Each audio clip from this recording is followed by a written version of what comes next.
buntag sa tanan. Madayaw sa Coca-Cola Davao del Sur.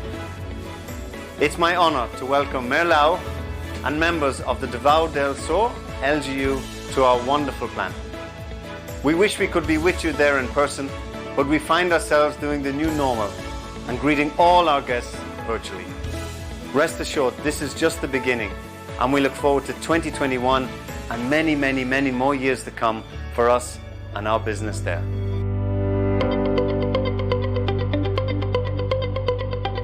We actually believe we only have better days ahead, and today is proof of that. Thank you, and we hope to get to visit the Davao 2 plant soon. We hope you enjoy the rest of the day. Maraming salamat po. Philippines was the first home of Coca-Cola, and we have been existing here in the Philippines. Coca-Cola has been existing here in the Philippines for 108 years, and we are looking forward to 100 years more.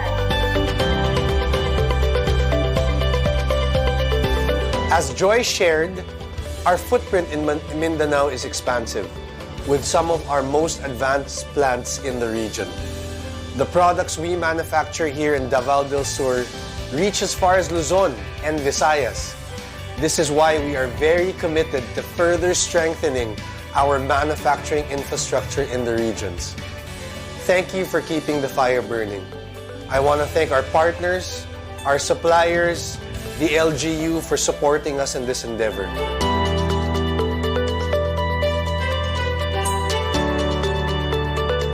You've seen how our dream of expanding operations in Mindanao came to life through our great people and the great support of our partners, the national and local government.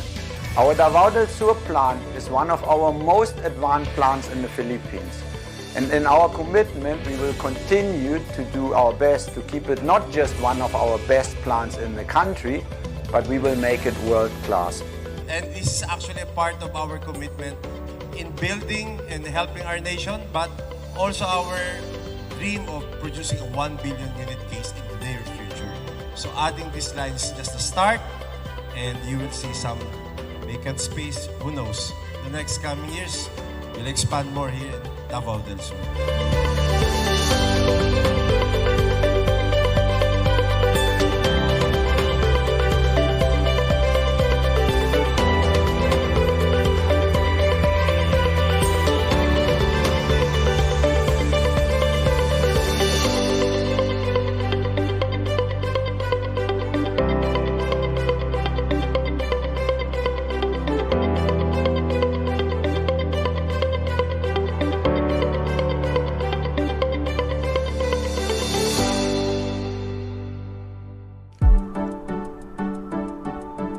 Philippine Daily Inquirer would like to thank the following sponsors for making this live stream event possible.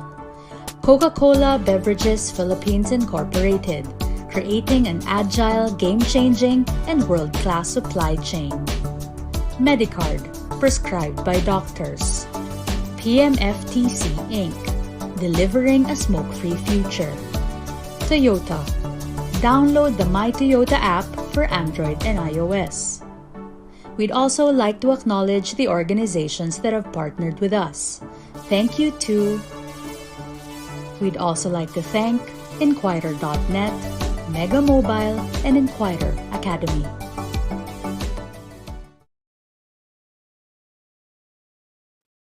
Good afternoon, everyone.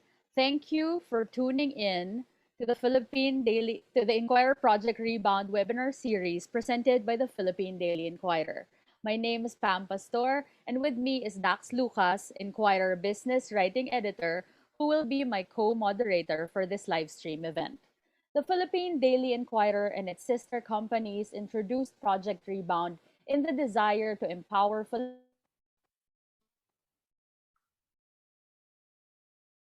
back. We have been doing this by sharing insights from experts and success stories that are meant to inspire others to recover and thrive. This is also why we are here today. To know more about Project Rebound, let's watch this video. The COVID-19 pandemic and the resulting lockdowns have dealt a heavy blow on the economy. Millions of Filipinos were left jobless, thousands of companies were forced to close, and thousands more have had to downsize to ride out the downturn. But all is not lost. Almost a year into the crisis, the Philippines has begun its journey to recovery with stimulus measures and policies in place.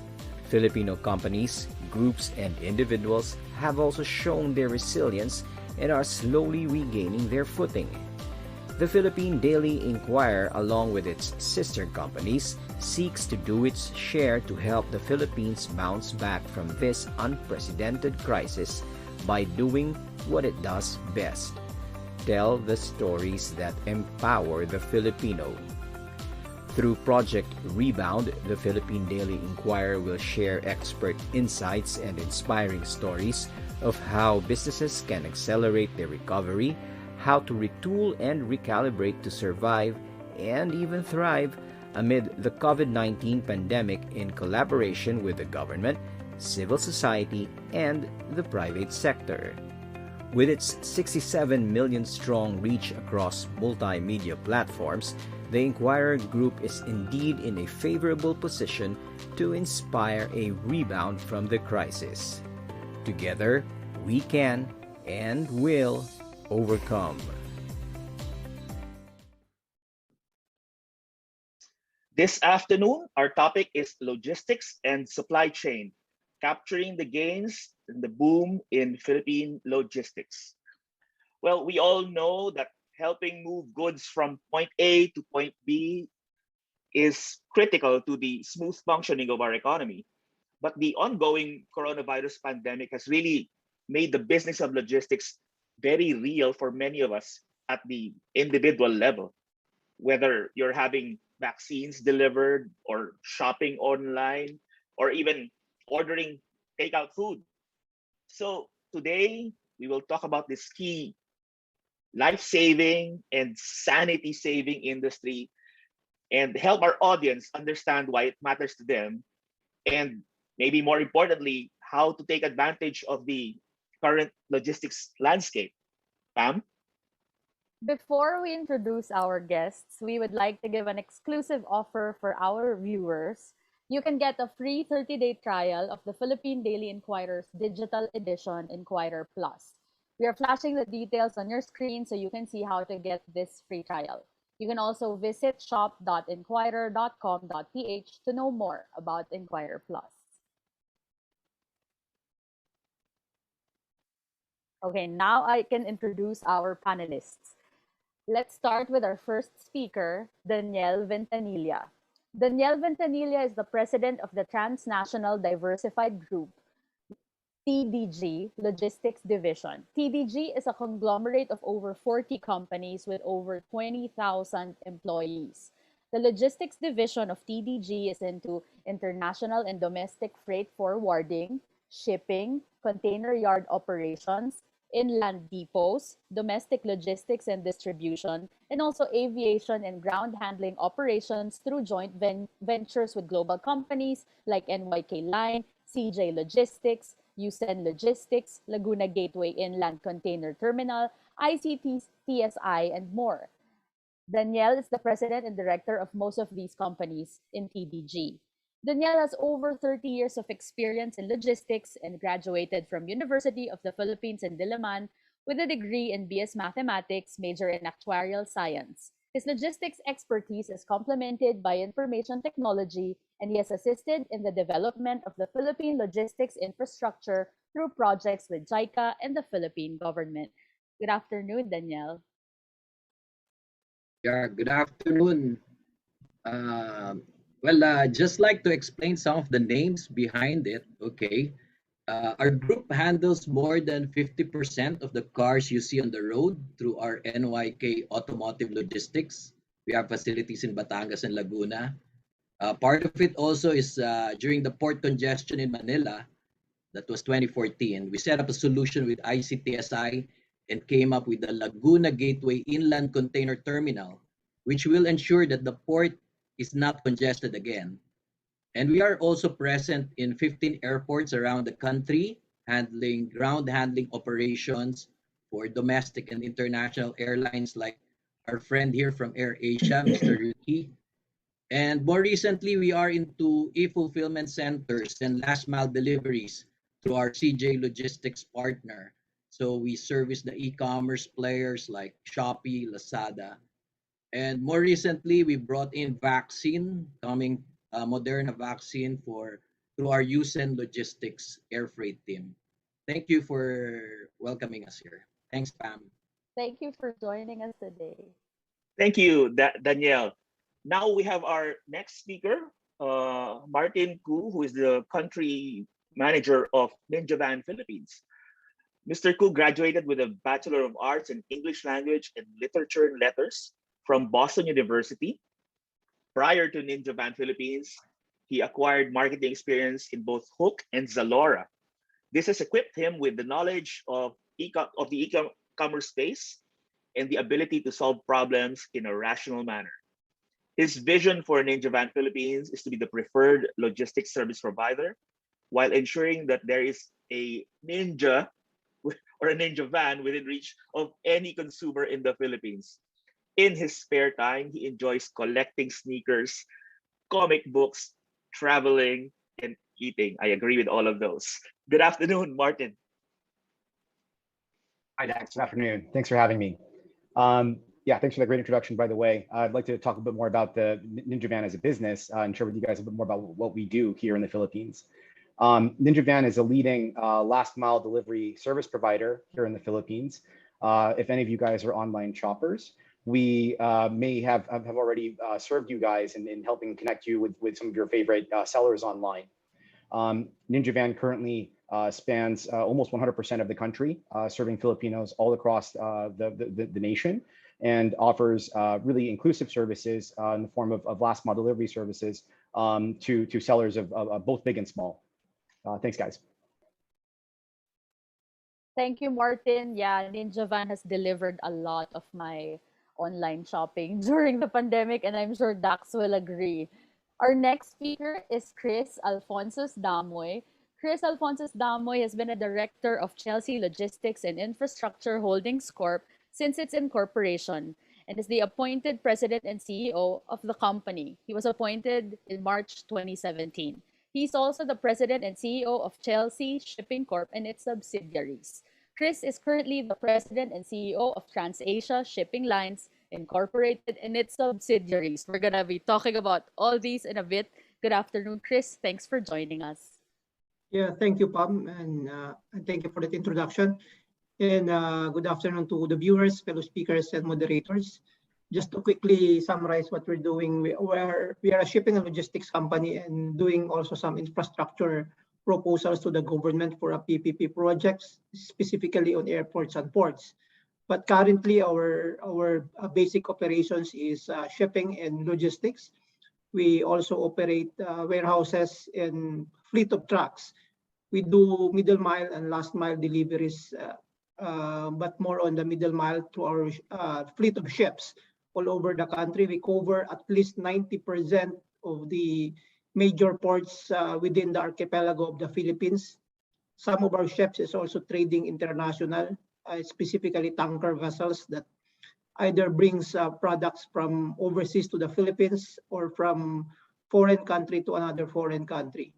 So we've been in the shipping business since 2007, and we've been expanding. We are one of the shipping companies in the country that has all the fleets of ships, from the big ones to the smaller ones, from the cargo to the tanker to tugboats to fast crafts and ro-ro passenger vessels.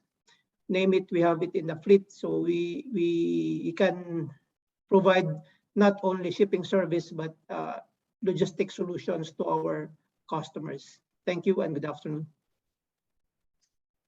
And for our final speaker, last but not the least, definitely, we have Ricky Isla, the president of AirAsia Philippines. Ricky Isla joined AirAsia as CEO for the country in July 2019. He graduated from the Ateneo de Manila University with a degree in business management and is one of the top 5 graduates of the Asian Institute of Management's basic and advanced management programs.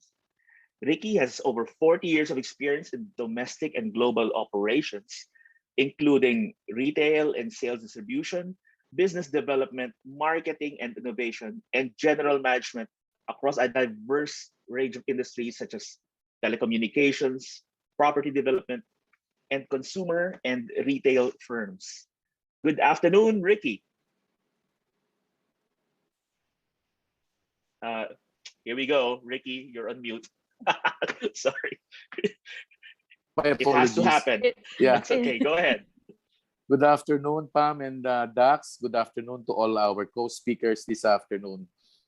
Philippines Air Asia is one of the independent countries of Air Asia Group, called headquarters in Malaysia. And one of the companies under Philippines Air Asia, under the teleport company in Malaysia, is what we call our cargo and logistics company called Air Asia Teleport. And at present, actually, that we are experiencing this pandemic, we have totally changed our business model. If Air Asia used to get a big contribution of revenues from commercial flights, this year we are actually doing more of chartered flights, both domestic, international, for both passengers and also cargo. So teleport is going to be my main focus this afternoon, as I shared to, as I'm now going to link into your logistics story this afternoon. Thank you very much.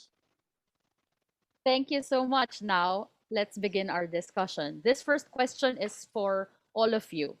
How did the COVID-19 pandemic thrust logistics into the spotlight?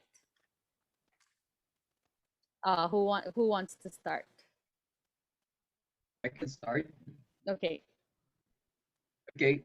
In my 30 years in the industry, tanda na, no? So anyway, logistics has always been a strong sector of business in our society, Philippines or globally.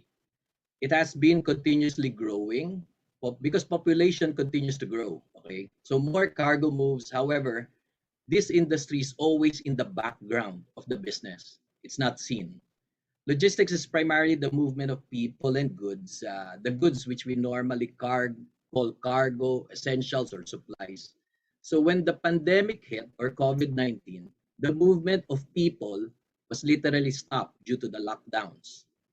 Now, that being the case, the focus on the movement of goods or cargo was put in the spotlight, as everybody was worried, how, without me moving, how will I be able to get those goods to come to me, or how will I be able to send it to them? So the whole cargo logistics was placed in the world stage much recently. But that's not always the case. The other factor is demand versus supply. When I say demand, cargo demand, supply is the supply chain. Demand for moving goods is always strong. It is only disrupted once in a while by impacts in the supply chain. So short impacts like typhoon, sometimes the airports and seaports close.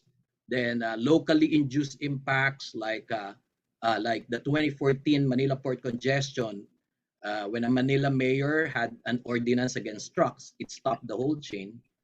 And then the more recent actually is the COVID-19 impact and the lockdown, so which is over 1.5 years. So when supply chain is disrupted and cargo demand continues to be high, freight rates go up, the freight you pay to move the cargo.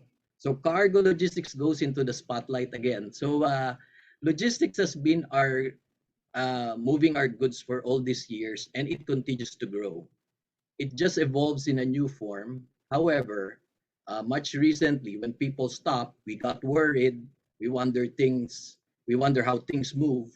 Thus, our traditional business of cargo logistics was placed in the spotlight. Thanks. Thanks for that. Let's go to Martin. Yeah, well, I think one of the obvious expressions of how logistics has come to the forefront really is in e-commerce. And we were talking about this a little bit before the panel, but I think all of us have seen our own online purchases increase, and that's not unique to just the folks on this call or even just the viewers here. Really, I think we've seen massive growth in terms of both the types of people and the volume of e-commerce transactions happening all across the country, which is really, really great. And in that way, I think one of the nice positive effects of this transition has been that sellers and these online merchants have been able to reach customers in places and with backgrounds that weren't previously interested in engaging online. I think the other important aspect of e-commerce is really it's helped enable a very successful quarantine in terms of keeping people at home. As I often tell my team, for every rider that we can put on the road, that's 60, 70 families that they serve every day that doesn't have to leave their home to acquire that product. So I think as far as logistics being in the spotlight, really, I believe that our logistics service providers, our delivery riders, last mile service providers have been absolutely critical to ensuring that we're safe, that we're comfortable at home, and most importantly, that the economy keeps moving while things have essentially ground to a halt in many respects. Absolutely.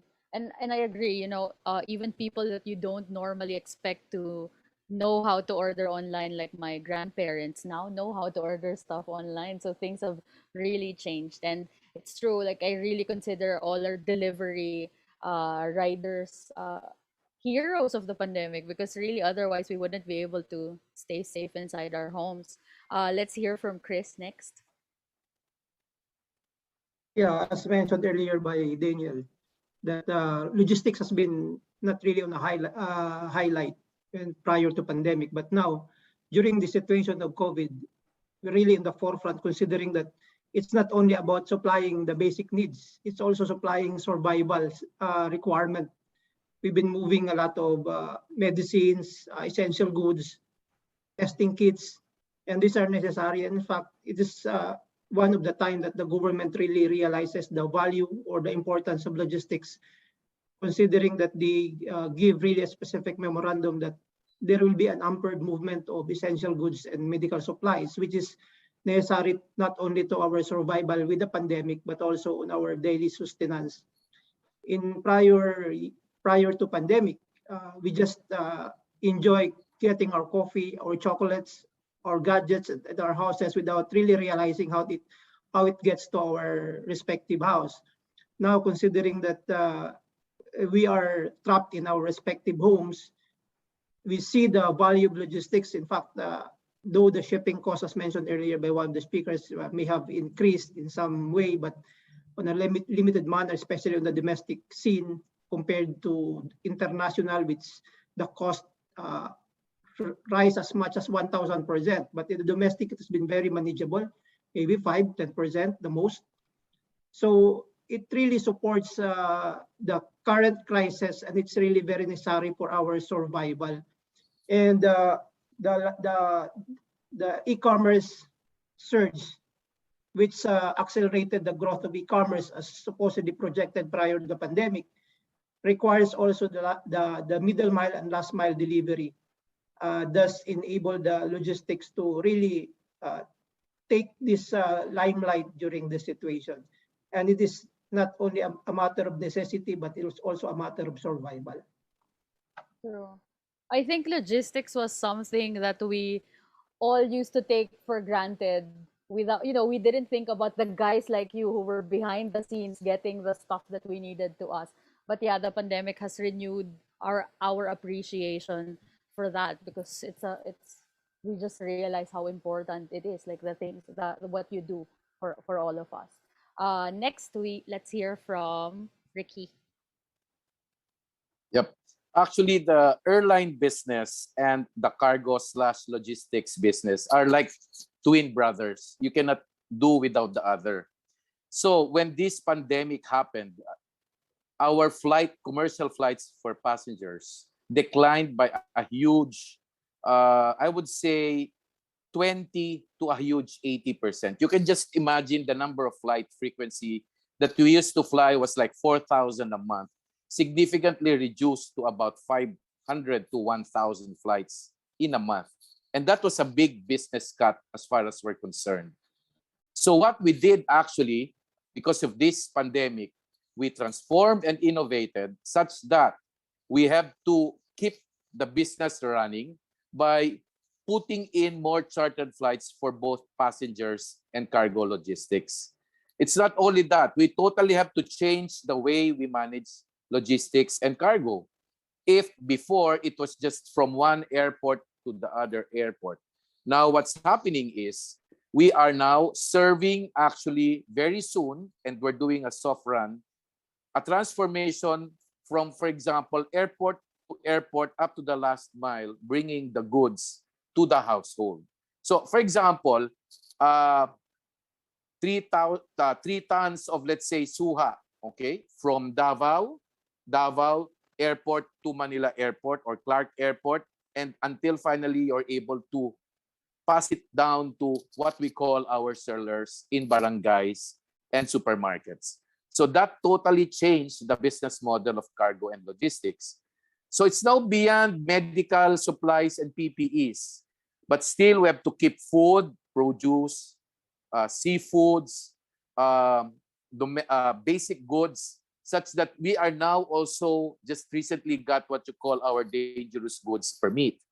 Because with the birth of all of these online e-commerce companies, we are now also going to carry very soon international, what we call, let's say, laptops with their lithium batteries, such that, okay, now we will be also playing in this totally different field of cargo and logistics. So there was a huge transformation that actually challenged AirAsia Philippines. And who knows in the future, because we are 100% in the Philippines, passenger aircraft, 320 Airbus. We are also thinking of in the future what you call seatless 320 aircrafts, so that it becomes a full cargo logistics business for AirAsia Philippines in the near future. Thank you. All right. Pam, I just realized, do you know that military unit, the Navy SEALs? Our guests here represent what SEALs means, sea, air, and land. So all aspects of logistics we have with us today, sea, air, and land. So no, but what I want to ask our guests, and let's do a quick whip around with quick answers from all four of you, is how do you deal with the competition landscape? Because this early, it's already becoming apparent that the battle space is becoming a little crowded, because everyone's aware about how important logistics is all of a sudden. So what is your stance, the company stance, vis-a-vis the competition? What does it look like? Let's do one very briefly, and let's start with Danielle, please. Okay. Anyway, I like the SEALs: sea, air, land, and space. Okay. So the logistics and the supply chain has a huge solar system of movements.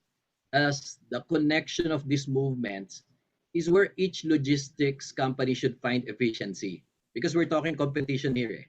So if you look at that space or that system, there's shipping, there's customs clearing, there's terminal and airport operations, trucking, container handling, warehousing, first mile delivery, fulfillment centers. They are a lot of things in the chain, okay? And then the integrating app for the visibility of goods within the chain. So it enters digitalization. So each of these movements just mentioned is part of a big chain. Some companies tend to compete in one part of that chain, and competition could really be tough, okay? For example, last mile delivery or warehousing and even trucking. Everybody's competing in a particular link. For our group, what we tend to focus is on the bigger picture. It is for that main reason that we have a number of companies and quite diversified, but we try to complete the chain. So the opportunities are endless in improving the links. As I mentioned earlier, the cargo moving in the chain continues to grow. Okay. So lastly, to focus more on opportunities, there are subsystems within the chain. I think Ricky touched on this one. How automotive or cars move is totally different how consumer products move. So food items move differently, Some pharmaceutical products move in a cold chain. So there is a much bigger space to work on. Thus, we call on even more logistics companies to solve these challenges. Our group is ready to work with you guys to improve the situation. So it's less competition, improving ourselves, but more cooperation. Thanks. I can't believe we just made a business proposal live on air, but but hey, sure. So, Really? Sorry. I love it. no, that's fine. That's fine. Chris, you guys have the biggest fleet of cargo ships in the country, but you are not the only game in town. So, paano yun? How do you face the well, not the landscape, the seascape? Yeah, as earlier mentioned, we brand ourselves not just shipping or logistics. We try to come up with solutions rather than merely offering shipping or logistics business. And in fact, to complete our logistics story, we added in our group WorkLink Services Inc., which can also handle warehousing, delivery, last mile, and all these things in stock. So when we approach clients, we can offer them end-to-end service. So sometimes these guys are good in their field, but may not really as good in terms of logistics. And we can say that, okay, you focus your efficiency and productivity on your business, and we'll take care of your logistics. And we can calculate that you, out of this strategy, you'll be able to make certain savings of so much. And in line with that, because we are really on the ground, specifically on shipping, we know there's a lot of players in that space. But with what makes us different, we invested on brand new ships in the past couple of years, or at least for the last 5 years, we brought in more than a dozen of brand new ships that are Ajax class made in Japan, which these logistics companies and middle mile players appreciates the value of bringing their goods through our trucks, our ships, because it is totally protected and safe. The design of the ships are designed for Philippine waters. The cargo hold is airtight and watertight. Watertight, I mean, so their products are protected and keep safe up to destination. We also don't limit ourselves to where we are doing business now. We opened some routes that people think before not as good as it is, but we're very successful on that. We made the lives of some logistics players, especially on the middle mile, the one that gets products from warehouses, carry it through their 10-wheeler trucks, bring it to Visayas and Mindanao. So we open routes that makes their lives very easy. So we have Batangas, Bacolod via Iloilo, which we opened at the middle of the pandemic. That was November of last year.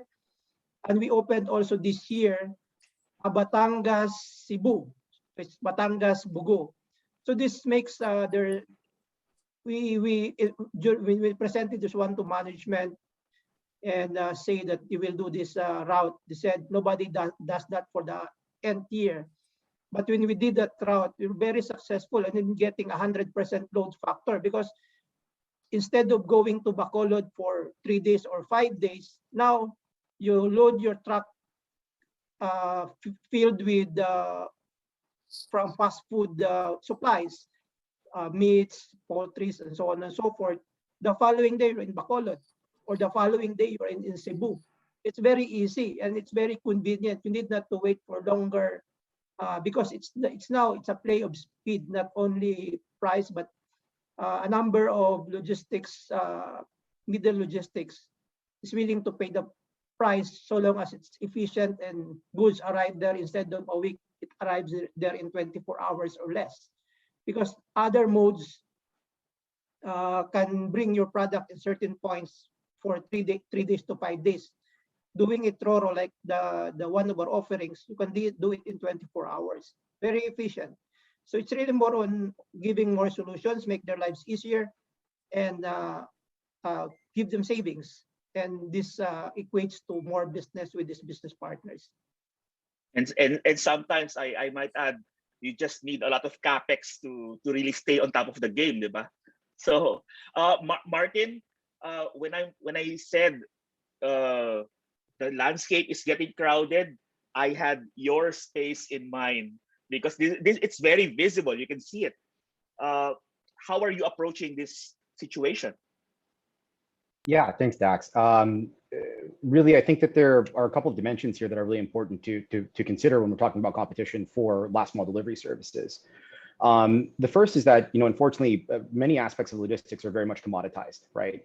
I don't think customers care so much how something gets there, as long as it gets there safely and on time. So quality, I think, is really the first factor here that matters the most, right?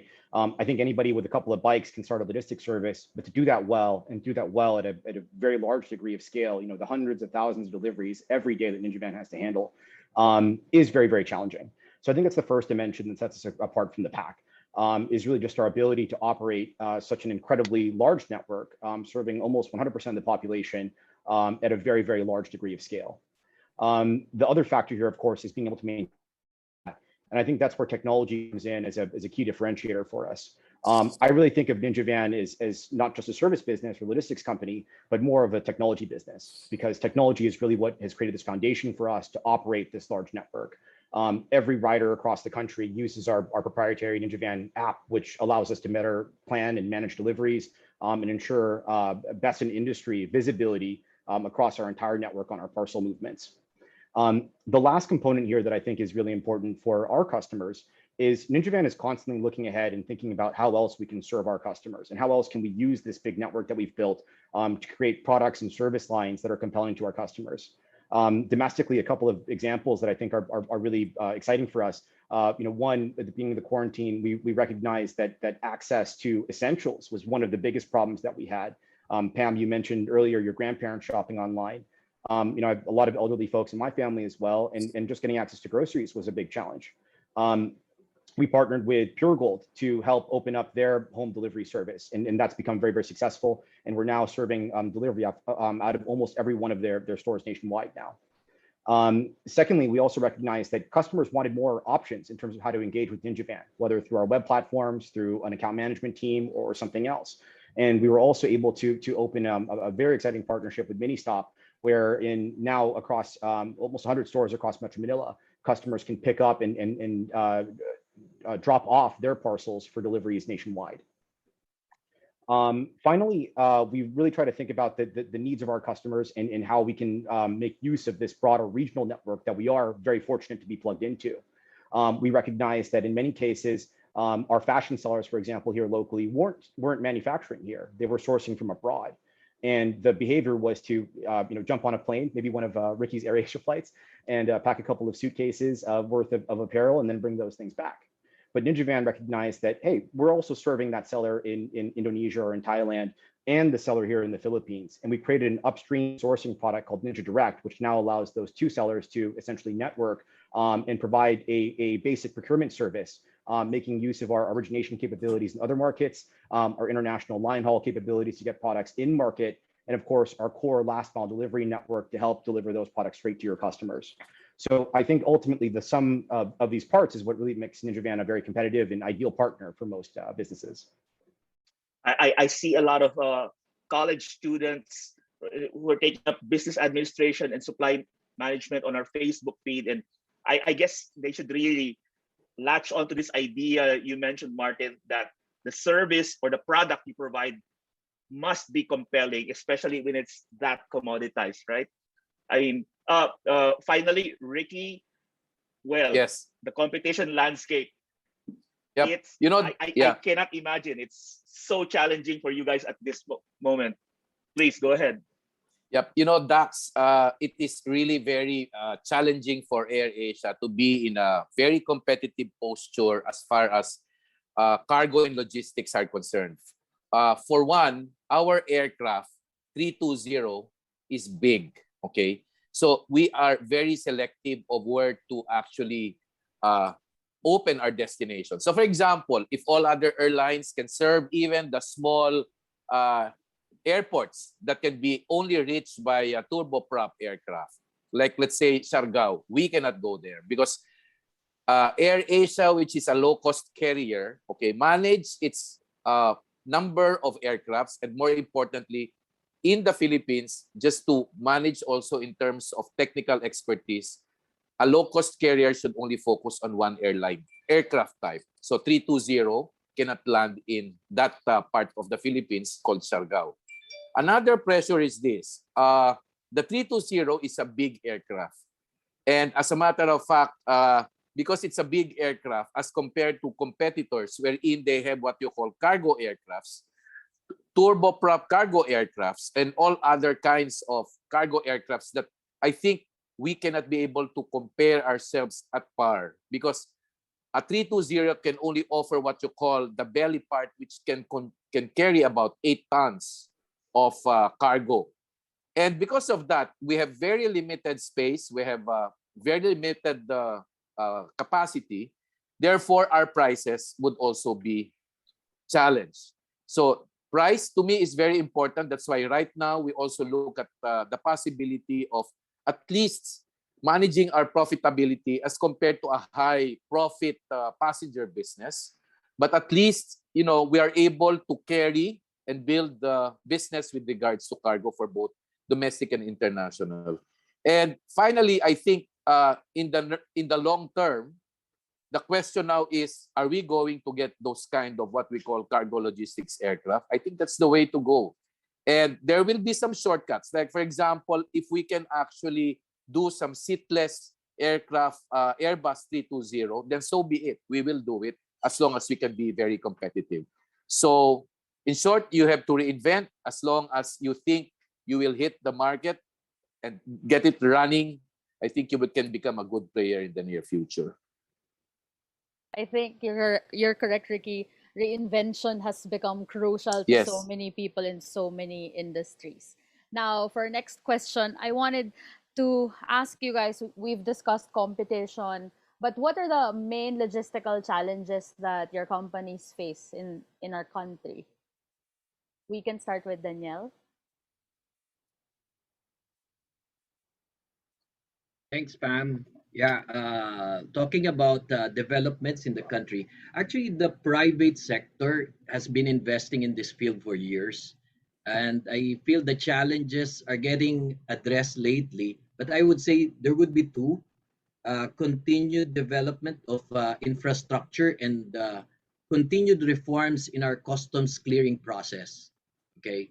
So just a classic example, like the port congestion in the past, okay. During that time, the trucks, the container terminals, and the road infrastructure to and from the port was placed in the limelight. So the country movements via sea got stuck. So we had to air freight things. It's a good thing that our air freight forwarder, Houston Logistics, was doing it. The good thing that happened out of it was investments were made on the trucks. So there were newer trucks after that incident. Then the container terminals, which our friends from ICTSI was very busy trying to modernize. And more recently, the road infrastructure projects of the government can now be seen today, like the NLEX Harbor Link, the Plaridel Bypass in Bulacan, CALAX, and the soon-to-open NLEX SLEX connector. So critical in the supply chain is the government support on those infrastructures, may it be seaports, airports, and roads. And hopefully lately we're hearing it heavily is the rail, right? So we have to continuously monitor this project developments and demand it from our leaders. And lastly, finally, on the consistency of reforms in enhancing our customs clearing system, the COVID has fast-tracked some BOC projects using online platforms, which was good. The brokers go and expose themselves in the terminals.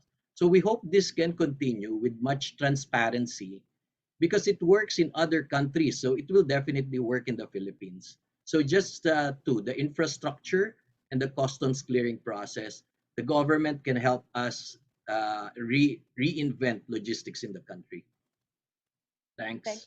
Thanks so much for that. Let's go to Martin.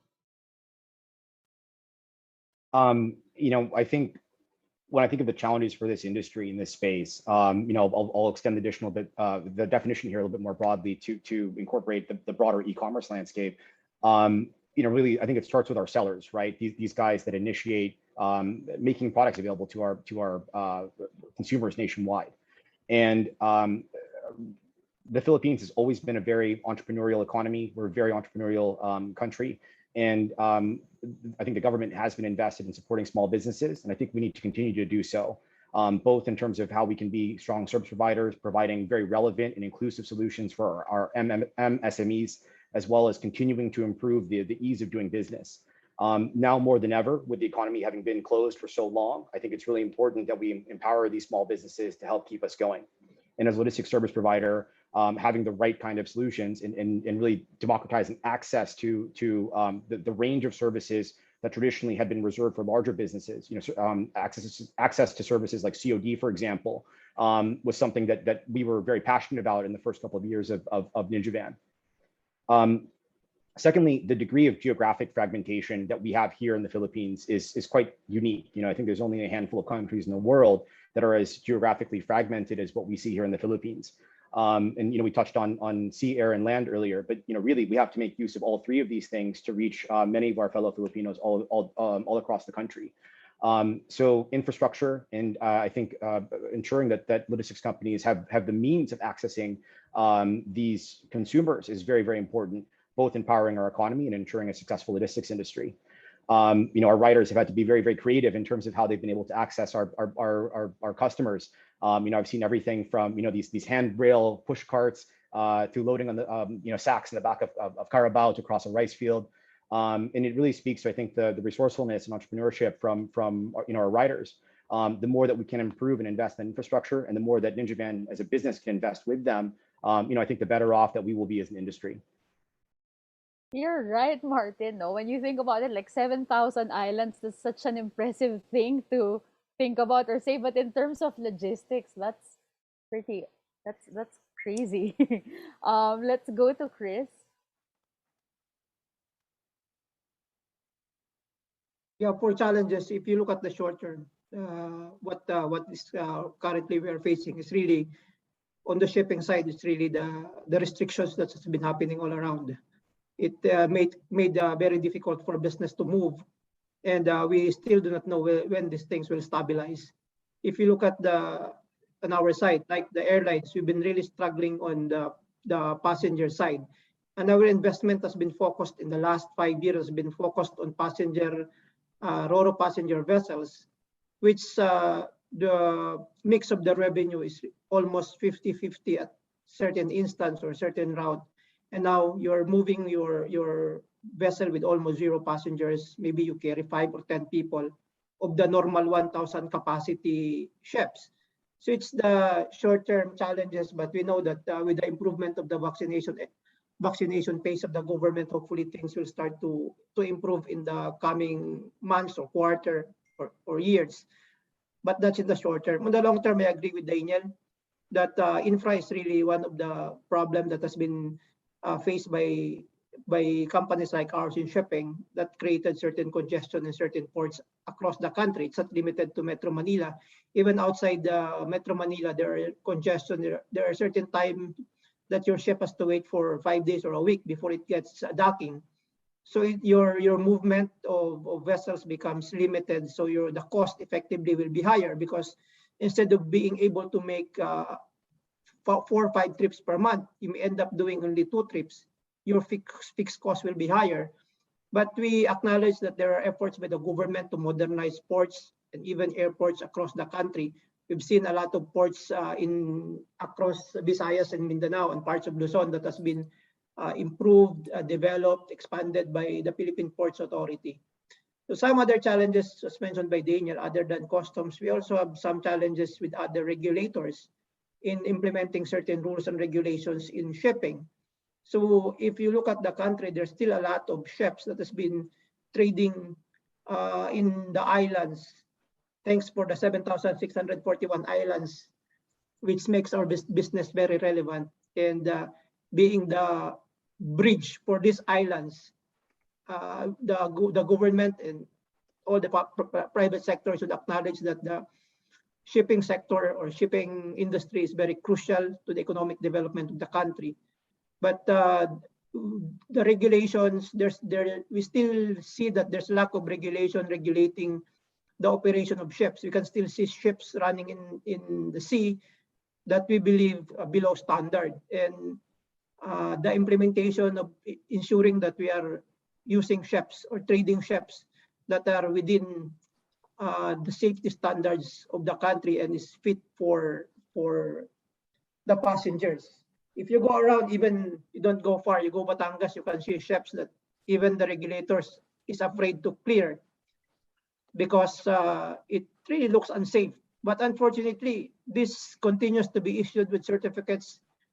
The supposed control to this is with them. They can just not renew the certificates and let these ships be scrapped or what. So this continues to be a challenge to companies. There's a number of companies in the country, shipping companies that has been investing on brand new ships.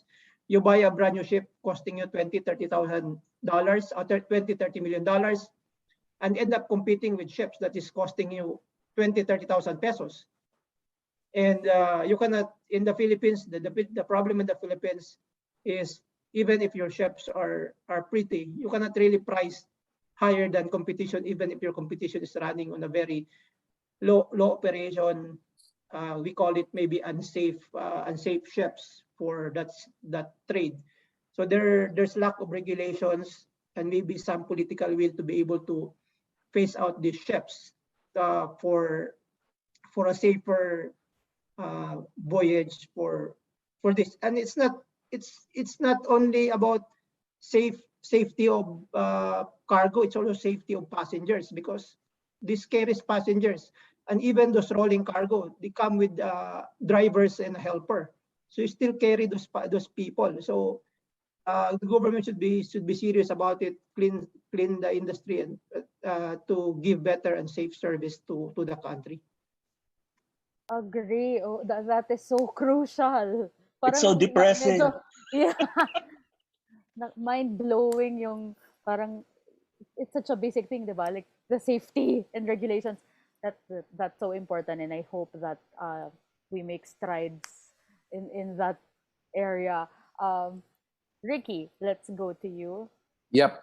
Thank you, Pam. Actually, for air, cargo, and logistics, the main logistical challenge at present is our dependence or dependency with regards to the number of commercial flights. Note that our commercial flights significantly reduced because every time there's a commercial flight, it should be a good balance of about 70% of revenues coming from passenger revenue and about 30 to a big 40% coming from what we call the cargo or slash revenue, logistics revenue. Therefore, if there is less or reduced number of commercial flights, which actually happened this pandemic from a small 20, 30, 40% to a huge 80% reduction of flights. Therefore, our challenge now is how we will be able to sustain our logistics and cargo business, right? And what are these challenges? For example, the passengers flights right now are affected for the simple reason that there's just too many differences with regards to some LGU regulations on safety. Some people are doing antigen, some LGUs are just doing RT-PCR. Number two, up to now, I think there is really a need for vaccine pass, right? Because in some countries, vaccine pass are already allowed, such that when you have a vaccine pass, you can now travel both domestic and international. Now, since vaccine pass will only be actually implemented on a full scale this October, I think we really have to do a lot of catching up job. Those are the things that stops the commercial passenger flights, which actually impacts on the logistics cargo business. And what now happens is that we are banking more on what we call chartered cargo and logistics flights. That's one. Number two, we are also banking on what you call hybrid flights.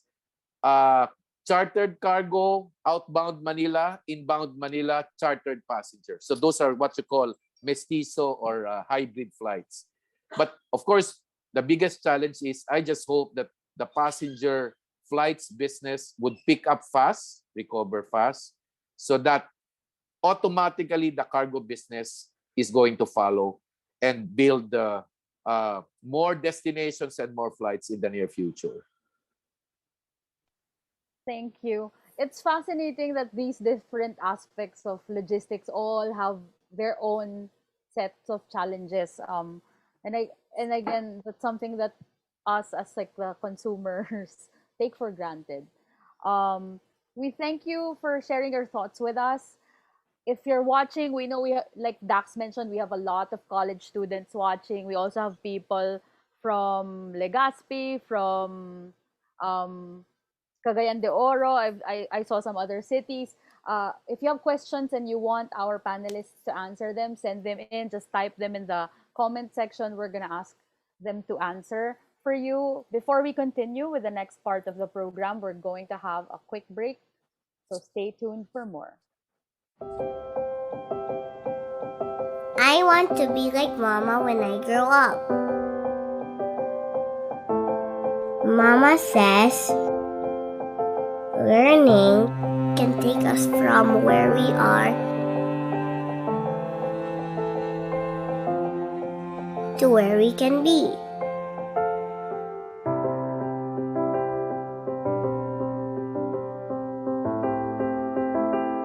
It can change us from who we are to who we can be. That in teaching minds, we also end up teaching hearts.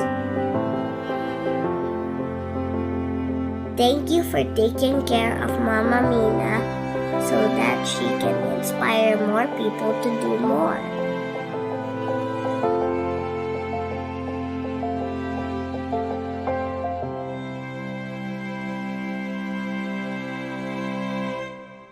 Imagine a life where mobility opens up roads to countless possibilities, where you and your loved ones experience the thrill and joy of moving together, where you get to enjoy the important things and not worry about the little things. This is life with Toyota. And now, you don't have to imagine. Your access to a new world of mobility has finally arrived. Get ready to elevate your life with the new My Toyota app. Available on Android and iOS, My Toyota now comes with added features to level up your driving experience, anytime, anywhere. By signing up with your personal My Toyota account, you're just a few clicks away from a wide range of useful tools. Want access to a Toyota showroom no matter where you are? With a virtual showroom, you can now explore Toyota's lineup on the go. You can even build your Toyota and find your perfect match. Book a service for your car's regular maintenance with so much ease and time saved. Or check your repair status right on your device. Do it in just a few taps. Adding accessories to your car? Simply add to cart with us to make sure you're getting the right one. See our range of available service packages and take your picks right away. You can even renew your insurance quickly for that added peace of mind. Want to trade in your car? You can inquire at your nearest dealer. You can even check listings of Toyota's certified used vehicles. Get in touch with your nearest Toyota dealership in just a few clicks. Encountered a problem on the way? Access our roadside emergency assistant and be connected with your service providers. Make payments easier by choosing from available payment options and soon experience greater payment convenience with My Toyota Wallet. Stay on top of the latest promos, announcements, and other important reminders. Do all these and more with Toyota's one app for all the things you need to make car ownership and maintenance more convenient, easier, and more fulfilling. The new My Toyota app. Life with Toyota made happier in a tap. Download My Toyota app today. For more information, visit www.toyota.com.ph/mytoyota. 8 billion of us share our planet, and it is estimated that more than 1 billion adults smoke. While the risks of smoking are well known, most smokers still don't do what's best: quit tobacco and nicotine altogether. And many of those don't know that better alternatives to continued smoking exist, or have access to them. So many smokers who would otherwise continue smoking wouldn't know or think to change. Our message is simple. If you don't smoke, don't start. If you smoke, quit. If you don't quit, change. We believe everyone deserves better. We believe adult smokers deserve access to better alternatives and all the resources they need to make an informed decision. Action from smokers and those who love them can change things. So stand up, be heard, and add your voice to the calls for a better future. Unsmoke your world.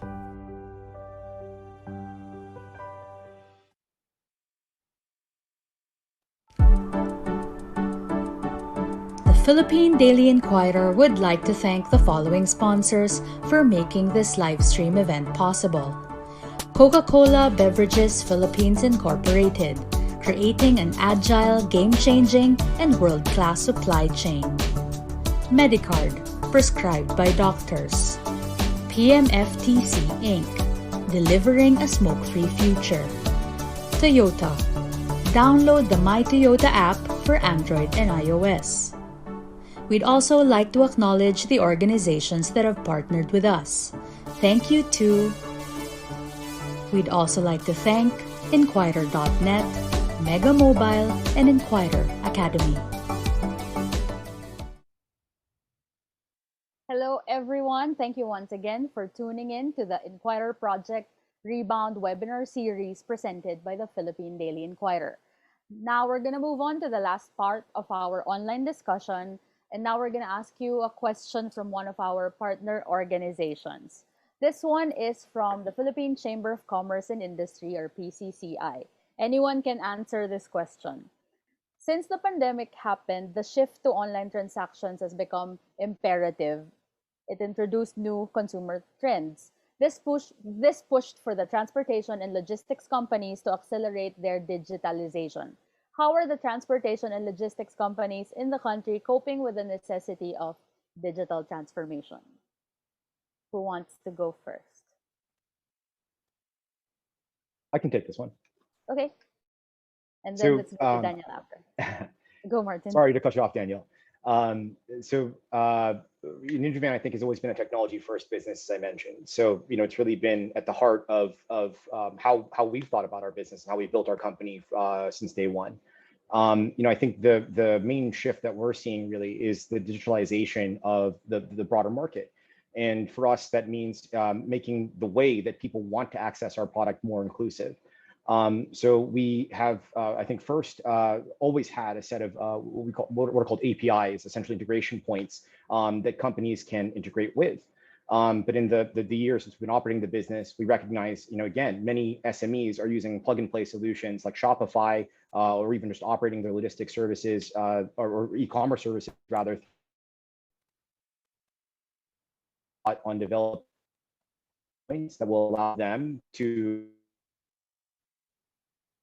manage your business essentially more flexibly than before, which include things like our online order dashboard, as well as more retail touch points, which again have been very traditionally important to customers nationwide. Thank you. Danielle, you wanted to say something? No, it's just more to add.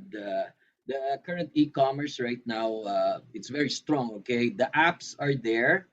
Digitalization has come in. But, we still have to promote the mindset on the Filipinos. 90% is still cash on delivery. So you could imagine how much cash is really going around when people deliver. So I think what I just wanted to add on is I think we have to strengthen our financial systems, go more this GCash and other instruments of cashless payment so that it can progress faster. So that's one thing the Philippines or the Filipinos need to look at. Agree. Anyone Excellent. else? Yep. Can I follow up? Yeah. Of course, To Daniel's point, please. Okay.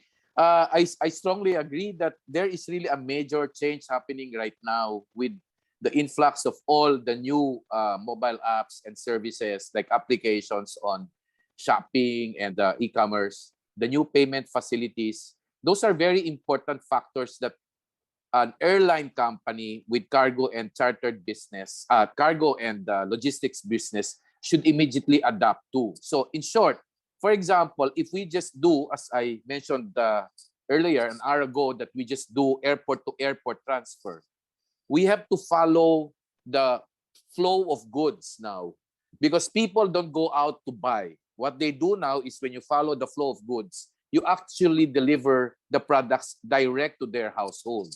So now there's an additional segment of the business that we have to adapt to as an airline company. There's what you call farm to house, food to house, and many others. And I think that's going to be very permanent. That's going to be a permanent activity that we have to immediately address. And more importantly is that, if my last point, if there is what you call a small 20 to 25% of revenue contribution of a certain flight destination, I think the contribution of cargo / logistic is expected to increase to about 30 to a high of 40%. And if that's the case, therefore, there will be more competition, there will be more fast to service, there will be pricing war, and AirAsia is very prepared. As a matter of fact, right now, we are delivering approximately around, I would say, 500 to a high of 1,000 already in our dry run, as we deliver McDonald's food, okay, that's free advertising for McDonald's, direct to their household, with the real time of about 5 to a max of 10 minutes. Because in the future, that is how we are going to expect ourselves to deliver our cargo and logistics business up to the last mile. And things are really shaping up, and we're learning fast, actually. Exciting. Chris, you wanted to say something. Yeah. Sorry, Chris. Actually, sorry. Yeah. Sorry, Ricky. Yeah, on the onset of the pandemic, you may have heard that joke na, might not be a joke anymore, na who really changed or driving us to digital transformation. Kung sabi nila, hindi CEO, hindi CTO, hindi CIO, but it's C19 or COVID-19. So ngayon, almost everybody is rushing to advance their digitalization. Some companies before has no budget on digitalization, or maybe if there is, very minimal, just to have a simple system with limited analytics. Now, even our shipping business, we really invested on digitalizing everything, linking, integrating our various companies from one to the other, so we can do offering that's end to end. So it's not limited to only shipping. And this will only be possible if it is digitalized. And considering that there is already a number of platform available in the cloud, using that can be used by e-commerce companies, expectedly there will be more surge in e-commerce in the coming years. Thus, logistics should be ready to take the middle mile and last mile fulfillment. And I think you cannot, in certain cases, you cannot do it by yourself, but you have to partner with some established companies rather than investing more infrastructure and capexes to take advantage of this growth. There can be a chance that these logistics companies, maybe the last mile or the middle mile or the shipping or the warehousing companies, can integrate or collaborate. With this, it will improve efficiency. And if we are not digitalized, maybe the partner, the other partner, then it will be difficult to integrate certain processes, because you'll be moving thousands or hundreds of thousands of items, and tracking this will be a nightmare if you are not digitalized. So this situation really pushed everybody to digitalize faster than we used to take pace. All right. Ricky, I will direct the next question to you. This is from the Philippine Disaster Resilience Foundation. I'm directing it to you because your industry is very high profile and very visible in this field. The question is, how important are logistics providers, and we're talking about all stages of logistics, in the realm of humanitarian action? I guess they mean whenever there's a natural calamity or a pandemic like now. Yeah, actually, Dax, we have mounted a lot of corporate social responsibility projects. whether it be typhoon. Well, lately it has been more of the typhoon, right? And we were always there, and we were always working hard with companies, like for example, organizations like PDRF. That's one. We also work very well with in all of our previous projects with Philippine Air Force, and of course with the local government units. For the longest time, I think, and proud to say, in my own humble way, that AirAsia was the first to mount all of this corporate social responsibility.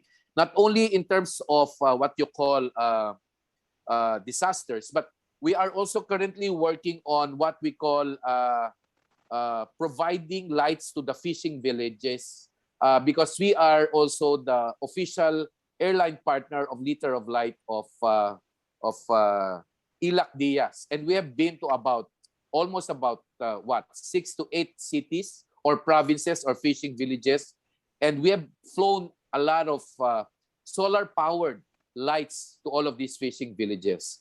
And I think now what we would like to take a share of the pie is we would like to transport vaccines, and we're ready. We were, I think, the last to get that dangerous goods permit for vaccination, but we're expected to already fly our first vaccine cargo, which is, I think, our own way of serving government support to our citizen with regards to fast-tracking the vaccination. We hope to fly vaccines very soon to a lot of domestic destinations, hopefully at the latest October, November. Fantastic. Pam, over to you.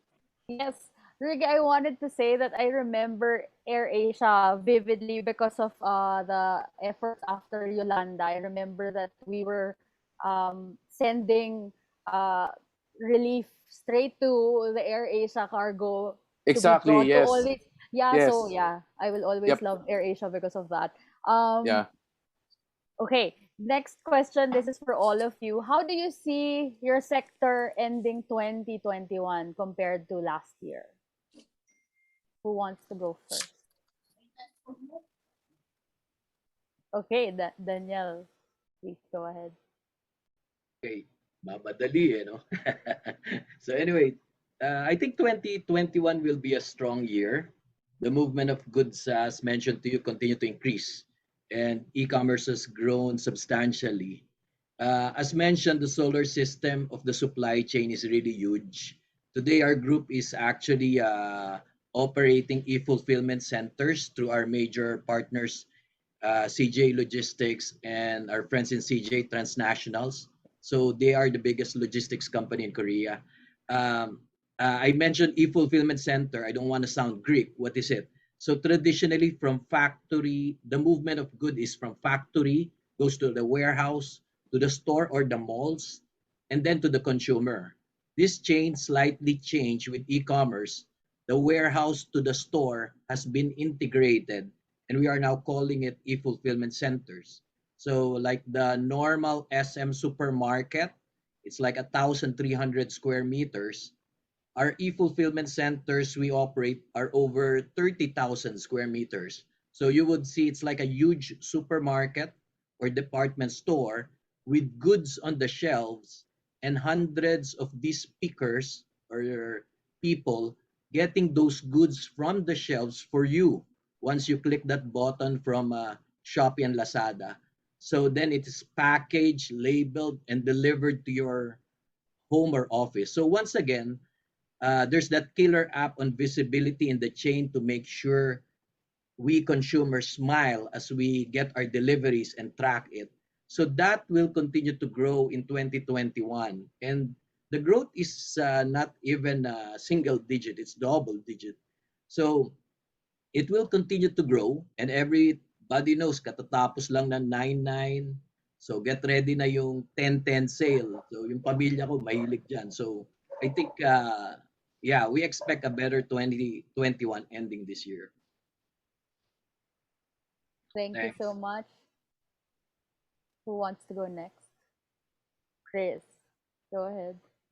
Yeah, I agree with Daniel that the cargo sector or the goods sector has been growing well. And in fact, in certain levels, it's already on the pre-pandemic levels. But businesses like ours, the likes of Ricky, which has dependence on passenger, remains to be a challenge.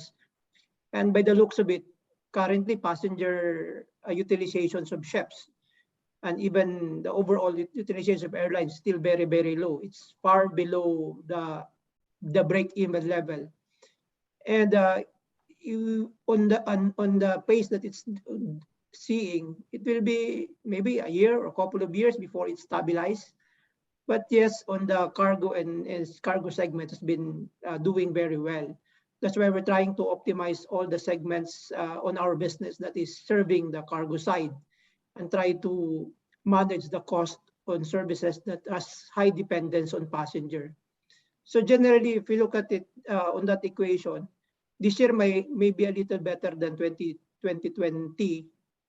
But if cargo will continue to surge and passenger will start to come on fourth quarter of this 2021, then it will be a better year. So we're really banking on how the respective LGUs will implement the respective quarantine protocols and other protocols in their respective areas for us to restart the travel. I would believe most of us, even yourself, is really taking to travel around. Take your vacation to Palawan, to Bohol, to Boracay. But now it's almost impossible because the cost of RT-PCRs and the like is even more expensive than the fare. So in some cities or provinces, you'll be even required to do a 12-day or 14-day quarantine. So will you bother to get a 14-day quarantine for a 2-day vacation? So it's almost difficult or impossible to travel by now. So that's the challenge on our segment on the shipping side, which I think shared by the airline side. And one thing that also becomes tough for shipping, unlike other transport sector, on ships, even if we don't use your ship, it's running. The engine is running because you have to make the navigational equipment continue to be running. And you have complete manpower complement on board the ship because there's a safe manning requirement. And if there are some weather disturbance, you can reposition yourself to safer grounds. So that's make it also very difficult because most of the cost is fixed. But yes, we are seeing 2021 to be better, and hopefully with the 2022 will further improve with elections coming and filing of certificates of candidacy is by October. So surely there will be more movements of people after the filing of certificates of candidacy because people will start the campaign. Then first quarter of 2022, there will be more movements and maybe historically more spending. And every year there is a national election. We've seen increase in spending, increase in consumption, increase in travel. So we are banking that it will also add up to our recovery, and hopefully the momentum will be carried towards 2022 and onwards. Thank you. Does anyone else wanna add? Yes, go Ricky. Oh, you're on mute. You're on mute. Martin, go you ahead, go. please. Martin, yeah. Okay, sure. Thanks, Ricky. Martin, go ahead, please. So yeah, I think from my perspective, again, we've seen such great growth in e-commerce. I think with the way that things are progressing, it's unlikely that we'll see full reopening of the economy before the end of the year. But I think that only increases that emphasis and importance of again the role that e-commerce will play in this market. Ultimately, I believe the virus is something that very rapidly is becoming endemic, and it's something that we have to find a way to really live with and navigate around our daily lives. And again, e-commerce forming one of the more obvious solutions to increasing safety, right? Making some of these trips into retail less essential, ultimately decreases the amount of traffic that we have on the roads, the amount of people that we have in play in retail environments, and hopefully will continue to help suppress the spread of the virus while vaccination rollouts continue, while the rate of immunity increases.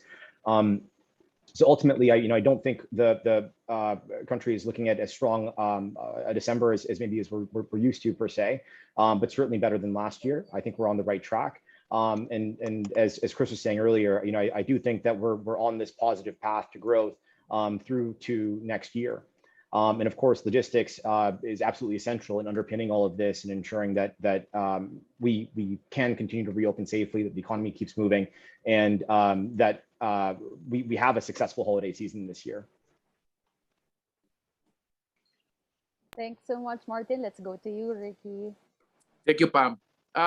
Airline business, commercial passenger business expected to, I would say, reach the pre-pandemic status or back to the pre-pandemic status towards second half of 2022 for domestic and first half of 2023 for international. So you can just see how we have to manage that very big challenge in terms of, sustaining our cash position.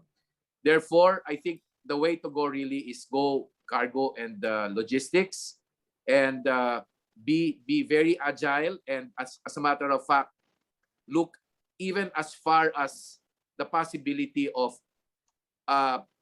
coming out with good aircraft that I think will be a cargo aircraft, and that will be, I think, the trend in the industry anytime now.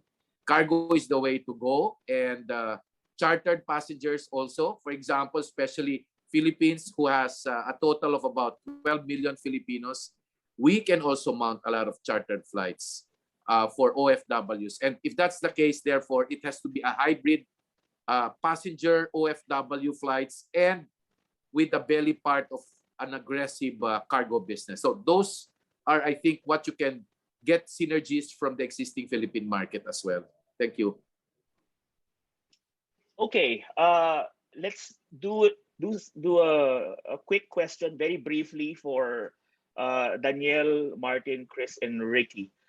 The changes we're seeing now during the pandemic, will they be permanent changes going forward, or is this a temporary thing and we're gonna revert to the old ways once things stabilize? Danielle?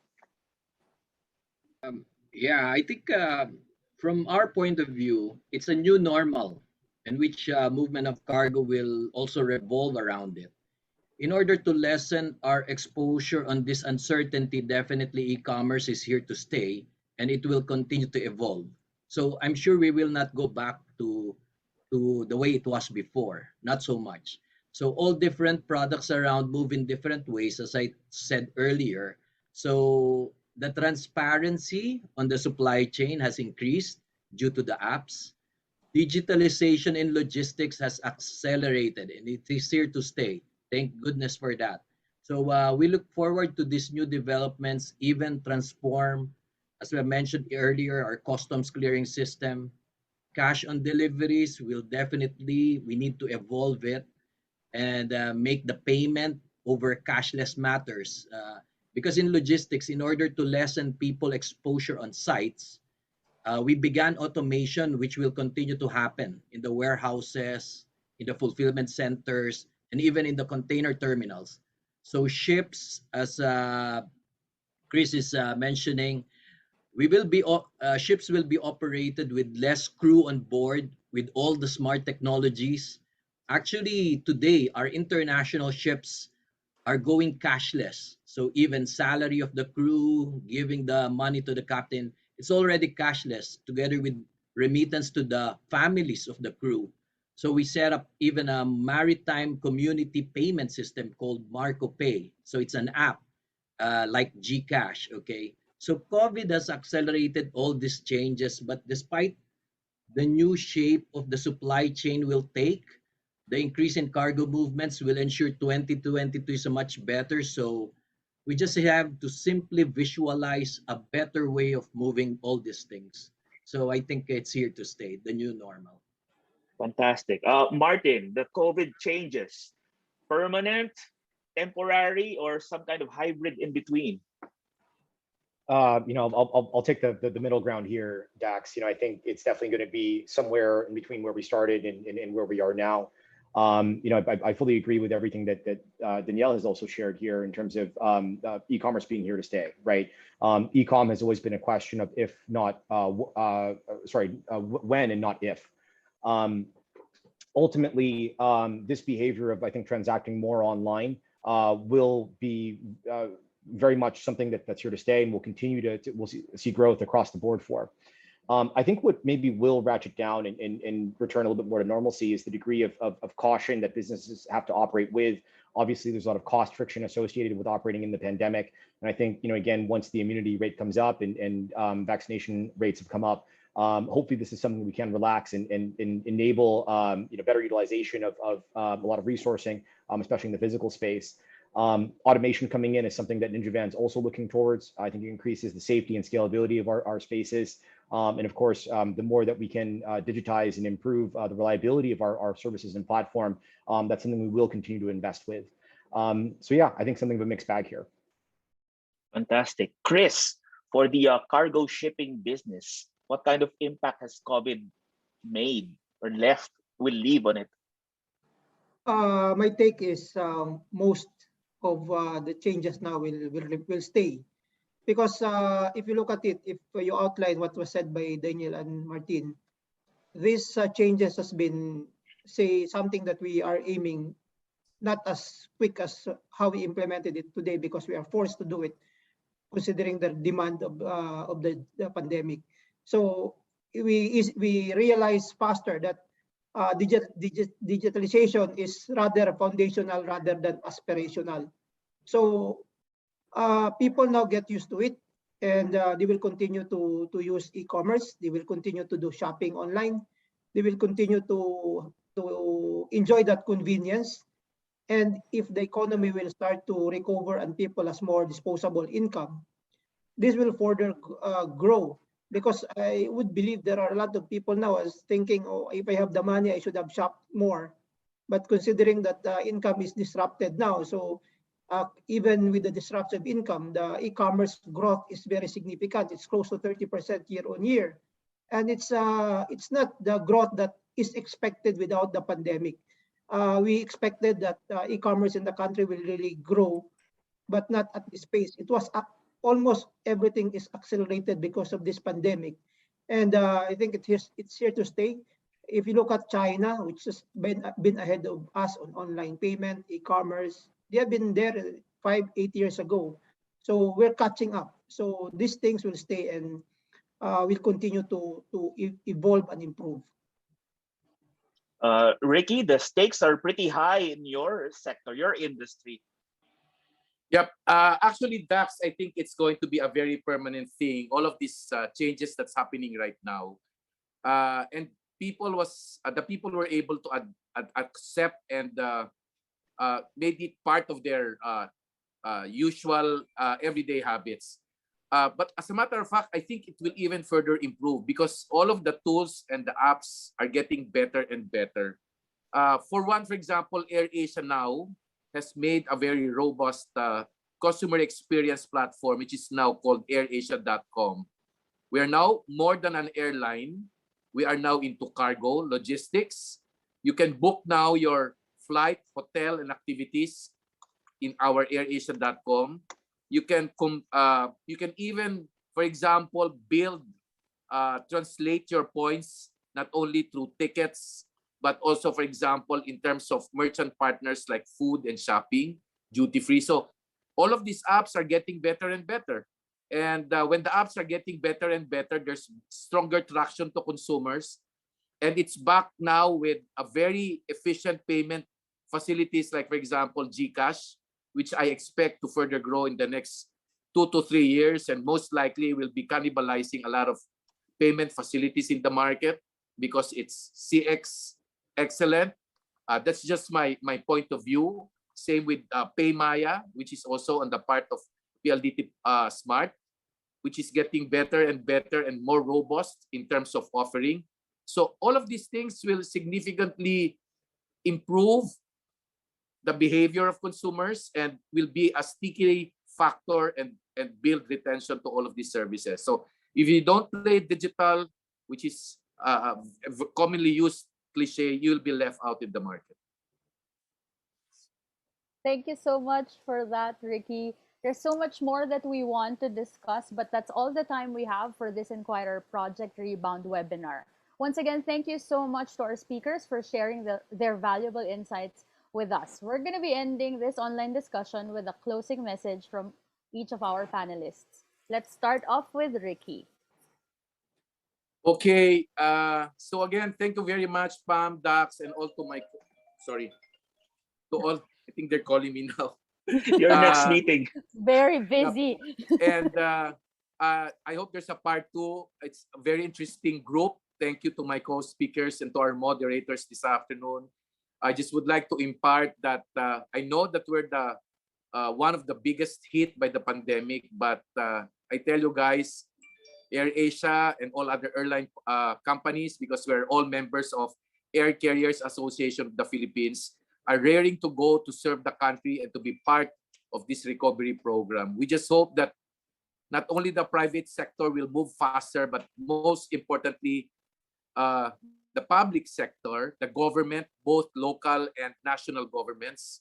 And as a matter of fact, this morning, we were pushing harder that, antigen will be to replace RT-PCR because it's a lot cheaper, more affordable for an ordinary traveler. Maximize the travel pass or bakuna card so that we'll be able to give more benefits to those who are vaccinated, so that there's a good balance of economy and at the same time safety. So those are just my parting shots. Thank you very much. Thank you Fantastic. so much. Thank you so much, Ricky. Now we go to Okay. Daniel. Yes. Yeah, it's a pleasure sharing with the team, and thanks Project Rebound for this. Anyway, parting words maybe so. For every logistics challenge, there will always be a logistics opportunity and a logistics solution.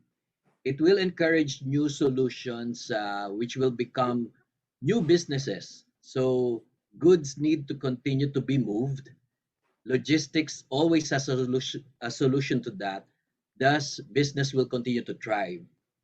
Important things only is resilience, quick action, adaptability, and transparency in the supply chain are some of the key success factors. Anyway, good luck to us all and have a good afternoon, Wednesday afternoon, everybody. Thank you, Danielle. Now let's hear from the biggest winner of the current landscape market. Thanks, guys. I would, again, I think echo the sentiments of my fellow panelists here. Thank you very much for having us. Really enjoyed the conversation today and hearing from such a diverse group of speakers. So big thanks to the Inquirer team and the Project Rebound teams. As far as parting words on my end, really, I think this has been such a transformational year for not just my business, but the industry at large.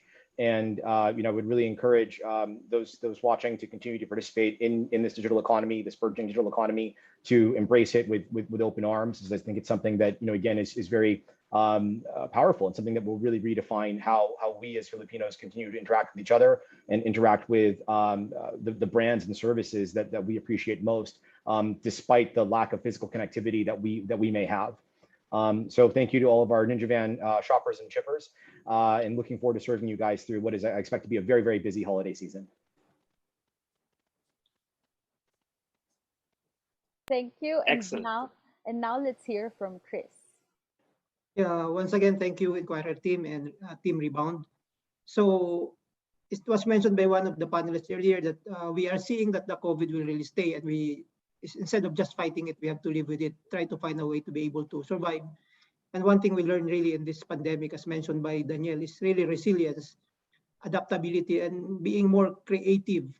And we know that there will be another crisis in the future, may not be of the same magnitude, but at least we should always think that there will always be crisis, and we should be prepared for one. And I think all of us is equally gazing on opportunities in e-commerce and other logistics opportunities that we have around.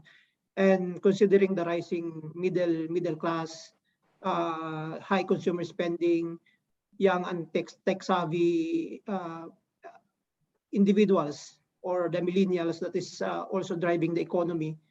And fortunately, we have one additional player in the telco, and dito telecommunity, which also gives additional platform or service to be able to expand the reach.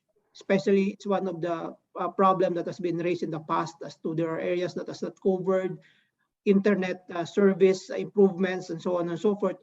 Hope this entry of the third telco will create or make some difference, and all the other telcos continues to improve their offerings.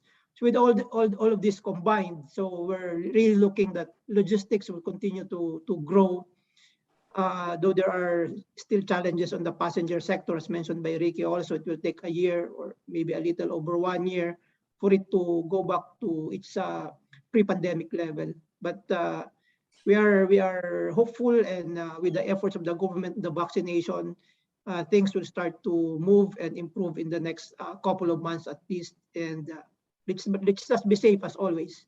And thank you once again. Thank you so much, Chris. Believe me, we are all excited to become passengers again. This has been quite an interesting discussion. We're very grateful to our panelists for sharing their insights, and we hope that those of you who watched learned a thing or two. And that's it for our webinar today. Thank you again to our panelists for sharing their time and insights with us.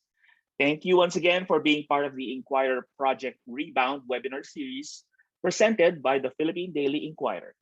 Thank you so much to our viewers, and also thank you to the people who always work hard behind the scenes of every Inquirer webinar that you watch, our marketing and sales and tech teams.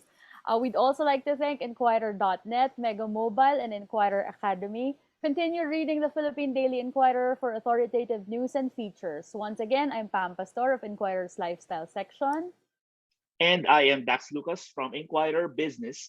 Thank you for joining us, and enjoy the rest of your day. The Philippine Daily Inquirer would like to thank the following sponsors for making this live stream event possible. Coca-Cola Beverages Philippines Incorporated, creating an agile, game-changing, and world-class supply chain. Medicard, prescribed by doctors. PMFTC Inc., delivering a smoke-free future. Toyota, download the My Toyota app for Android and iOS. We'd also like to acknowledge the organizations that have partnered with us. Thank you to... We'd also like to thank Inquirer.net, Mega Mobile, and Inquirer Academy.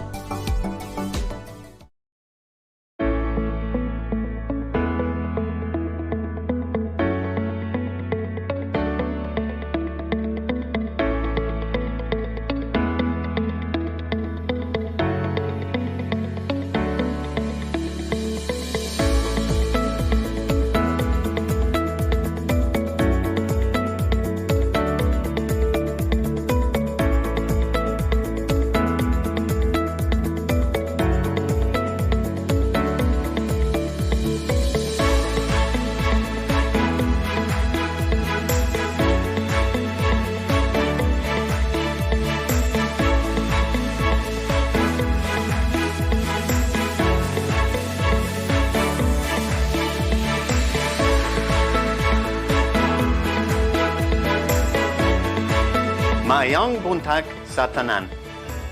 Madayaw sa Coca-Cola Davao del Sur. It's my honor to welcome Mayor Lau and members of the Davao del Sur LGU to our wonderful plant. We wish we could be with you there in person, but we find ourselves doing the new normal and greeting all our guests virtually. Rest assured, this is just the beginning, and we look forward to 2021 and many, many, many more years to come for us and our business there.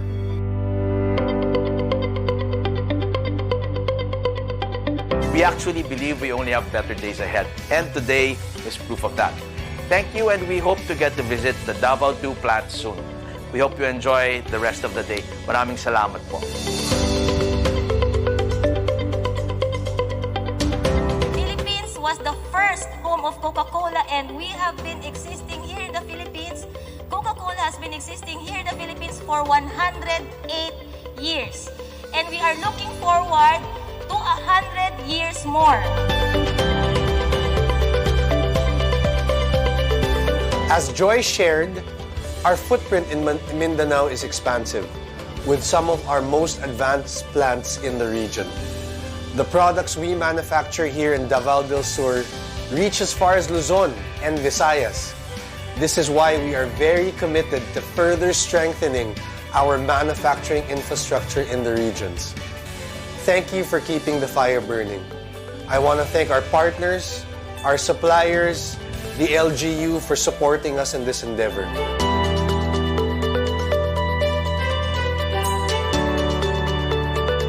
You've seen how our dream of expanding operations in Mindanao came to life through our great people and the great support of our partners, the national and local government. Our Davao del Sur plant is one of our most advanced plants in the Philippines. And in our commitment, we will continue to do our best to keep it not just one of our best plants in the country, but we will make it world-class. And this is actually a part of our commitment in building and helping our nation, but also our dream of producing a 1 billion unit case in the near future. So adding this line is just a start, and you will see some vacant space. Who knows? The next coming years, we'll expand more here in Davao del Sur.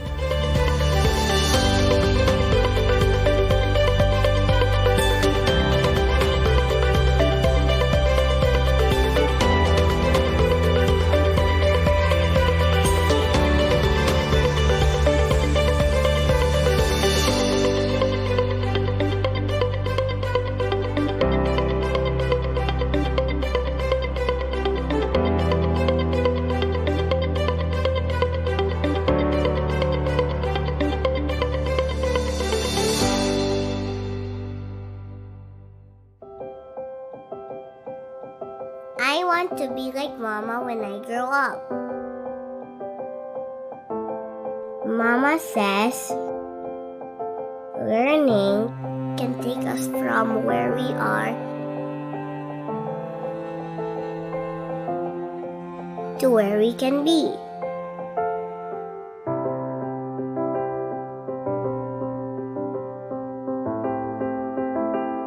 It can change us from who we are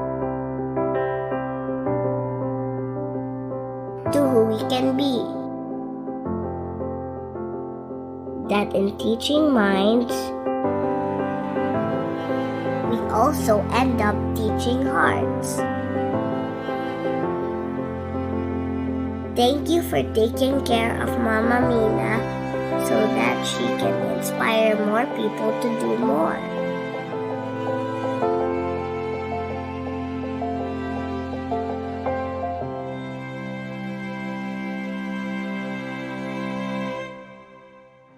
Imagine a life where mobility opens up roads to countless possibilities, where you and your loved ones experience the thrill and joy of moving together, where you get to enjoy the important things and not worry about the little things. This is life with Toyota. And now, you don't have to imagine. Your access to a new world of mobility has finally arrived. Get ready to elevate your life with a new My Toyota app. Available on Android and iOS, My Toyota now comes with added features to level up your driving experience, anytime, anywhere. By signing up with your personal My Toyota account, you're just a few clicks away from a wide range of useful tools. Want access to a Toyota showroom no matter where you are? With a virtual showroom, you can now explore Toyota's lineup on the go. You can even build your Toyota and find your perfect match. Book a service for your car's regular maintenance with so much ease and time saved. Or check your repair status right on your device. Do it in just a few taps. Adding accessories to your car? Simply add to cart with us to make sure you're getting the right one. See our range of available service packages and take your picks right away. You can even renew your insurance quickly for that added peace of mind. Want to trade in your car? You can inquire at your nearest dealer. You can even check listings of Toyota's certified used vehicles. Get in touch with your nearest Toyota dealership in just a few clicks. Encountered a problem on the way? Access our roadside emergency assistant and be connected with your service providers. Make payments easier by choosing from available payment options and soon experience greater payment convenience with My Toyota Wallet. Stay on top of the latest promos, announcements, and other important reminders. Do all these and more with Toyota's one app for all the things you need to make car ownership and maintenance more convenient, easier, and more fulfilling. The new My Toyota app. Life with Toyota made happier in a tap. Download My Toyota app today. For more information, visit www.toyota.com.ph/mytoyota. 8 billion of us share our planet, and it is estimated that more than 1 billion adults smoke. While the risks of smoking are well known, most smokers still don't do what's best: quit tobacco and nicotine altogether. And many of those don't know that better alternatives to continued smoking exist, or have access to them. So many smokers who would otherwise continue smoking wouldn't know or think to change. Our message is simple. If you don't smoke, don't start.